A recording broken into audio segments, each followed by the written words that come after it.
తిరుమల గర్భాలయంలో శ్రీనివాసుడు విగ్రహం అసలెక్కడుందో మనం బయట నుండి చూసినప్పుడు స్వామివారి గర్భాలయానికి సరిగ్గా మధ్యలో ఉన్నట్టు కనిపిస్తారు. కానీ నిజానికి స్వామివారి విగ్రహం అక్కడుండదు. అవును, మీరు విన్నది నిజమే. గర్భాలయం లోపలున్న వెంకటేశ్వర స్వామివారి మూల విరాట్టు సరిగ్గా మధ్యలో కాకుండా కొంచెం కుడివైపుకు జరిగి ఉంటుంది.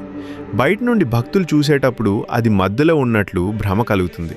దీనికి కారణం స్వామివారు స్వయంభూగా వెలిసినప్పుడు ఆ స్థానంలోనే వెలిశారు. అప్పట్లో ఆలయ నిర్మాణం చేసేటప్పుడు విగ్రహాన్ని కదపడం ఇష్టం లేక విగ్రహం ఎక్కడుందో అక్కడే ఉంచి చుట్టూ గర్భాలయాన్ని నిర్మించారు. అందుకే స్వామివారు కొంచెం పక్కకు జరిగి భక్తులకు దర్శనమిస్తుంటారు. ఈ రహస్యం ఎంతమంది గమనించారు? ఈ ఆశ్చర్యకరమైన విషయం మీకు నచ్చితే వెంటనే వీడియోని లైక్ చేయండి. కామెంట్స్లో భక్తితో ఓం నమో వెంకటేశాయ అని టైప్ చేయండి.